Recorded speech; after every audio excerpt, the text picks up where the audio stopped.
안녕하세요. 건강과 운동에 대해서 얘기하는 건강운동관리사 효한쌤입니다. 자, 오늘은 운동할 때 이 명상, 운동할 때도 명상을 하거든요. 명상이라는 거는 개념 자체는 이렇습니다. 자기 몸에서 일어나고 있는 현상을 가만히 관찰하는 거를 명상이라고 해요. 근데 여기에다가 플러스 운동할 때는 정념이라는 걸 좀 합니다. 정신을 집중해서 이제 하나의 그 신념, 사념을 만들어 보는 건데, 그러니까 상상을 해서 그게 실제로 이루어지도록 믿음으로 구성을 해버리는 거죠. 그걸 정념법이라고 말을 합니다. 근데 그거를 어떻게 하냐, 예를 들어서 자, 주먹을 이렇게 쥡니다. 그럼 주먹 쥐기 운동이 되죠. 손 쥐기 운동, 스퀴즈라는 운동법인데, 예를 들어서 손 쥐기 운동을 꽉 한다. 그러면 이렇게 상상을 하는 겁니다. 심장에서 한번 쏴줍니다. 펌프질 팡! 그러면 이게 쭉 내려가죠. 그러면 우리는 다시 이걸 쪼죠. 꾹 쫌니다. 그러면 쏴지고 있는 근육들, 여기에 만약에 독소들이 많이 차 있다. 세포들이 쓰고 남은 이산화탄소나 족소들이 많이 쌓여있는 거를 쏴줘서 어디로 보냅니까? 여기로 심장으로 다시 보내줍니다. 그렇게 상상을 하는 겁니다. 심장으로 다시 보내주고, 심장에서는 그걸 다시 폐로 순환을 시켜서 호흡이랑 정화를 시켜서 다시 내보내주고, 다시 호흡을 받아들여서 손에 새로운 산소들과 영양, 혈액들을 다시 보내주는 겁니다. 그러면 이 과정 속에서 어떤 일이 생겨나냐면, 만약에 손목에 통증이 고였었다. 그럼 여기에 있는 독소가 계속 빠집니다. 빠져나가면 결국 여기 빈 공간이 약간 생기겠죠. 독소가 빠져나가는 공간. 근데 독소가 빠져나갈 때는 혈관 자체를 밀고 나갑니다. 독소들이. 그렇기 때문에 아픕니다. 언제 아프냐? 특히 저녁 시간에 많이 아픕니다. 왜냐? 저녁 시간에는 뭐 마이오카인이나 엔돌핀이나 이런 호르몬 작용이 안 생깁니다. 다 자야 되니까. 그래서 저녁에 자다 깹니다. 그래서 우리가 병원에서 진통소염제를 처방을 받아서 언제 먹는 게 좋냐?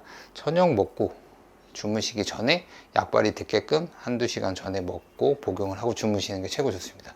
자는 시간은 밤 10시에서부터 새벽 3시, 2, 3시 이 사이에 가장 우리가 면역 활동이 활발하게 일어나는 면역 바지가 일어나니까 그때를 활용을 하시는 게 좋습니다. 어쨌든 그렇게 해서 여기서 독소를 뺐다. 그러면 우리는 다시 여기에다 근육을 만들어야 됩니다.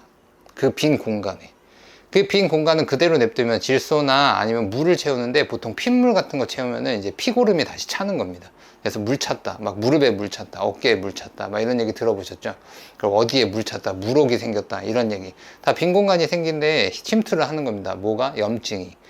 그렇죠. 다시 핏물이 다시 고여버리는 겁니다. 그럼 우리는 거기에 근육을 만들어야 되는데 왜 그냥 핏물이 생기냐? 운동을 안 하고 있으니까. 그럼 우리는 계속 움직여서 여기 짜주는 겁니다. 그러면 정맥이 짜지면서 림프가 짜지면서 빠져나가고 새로 근육이 형성되게끔. 그게 정념법입니다. 운동을 할 때 통증을 없애는 상상요법, 정념법. 그렇게 생각을 하는 겁니다.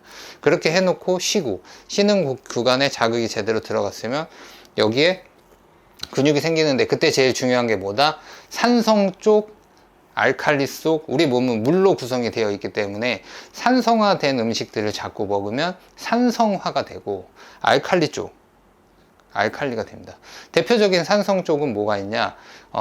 뭐 액체로 따지면은 탄산음료, 뭐 인공 감미료들, 뭐 술, 뭐 아니면은 저기 커피 중에서도 뭐 라떼, 유제품류, 우유, 카제인 이런 성분들, 이런 것들이 대부분의 산성 음식들이고, 그러니까 맛을 내는 인공 조미료들이라고 생각하시면 됩니다. 맛있는 거.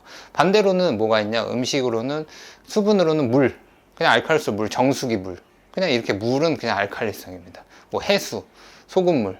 자, 그리고 음식적으로는 뭐가 있냐? 산성 음식들, 대표적인 것들, 우리가 그냥 먹는 유제품.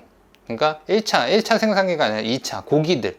뭐 소고기, 돼지고기, 닭고기, 이런 고기들, 파이토케미컬이라고 하는 거는 태양과 수분과 토지를 기반으로 자체적으로 자라나는 물질들.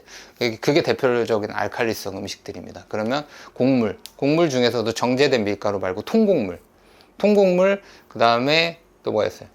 채소, 야채, 이런 것들, 그 다음에 과일류들, 과즙으로 나중에 맺히는 과일, 수분이 많은 과일들, 이런 것들은 대표적인 알칼리성 음식들입니다. 그럼 이런 것들을 운동하고 많이 먹으면 알칼리성 근육이 생겨날 겁니다. 그리고 빈 공간이 빠지면 거기에다 산성 근육을 만들면 다시 염증 통증입니다. 그럼 반대로 알칼리성 근육을 만들어주기 위해서는 알칼리를 먹고 흘려야 그거를 몸에서 세포들이 분해를 해서 영양을 만들어서 다시 넣을 겁니다. 그게 기본 개념입니다. 그렇게 생각을 하시고 정념을 하시면서 음식을 조금 조심해서 드시고 운동하시고 휴식하시고 통증이 있을 때는 병원의 약물, 적절한 구강약을 타셔서 드시고 이렇게 하시는 게 기본 정념법. 운동할 땐 상상해서 독소 빠지고 새로운 근육을 채워 넣는다. 이게 개념입니다. 자, 오늘은 여기까지 하겠습니다. 자, 다음 시간에는 보다 알찬 내용으로 찾아뵐 테니까 운동하실 때 꼭 정념법 한번 활용해 보십시오. 자, 안녕. 최환쌤입니다.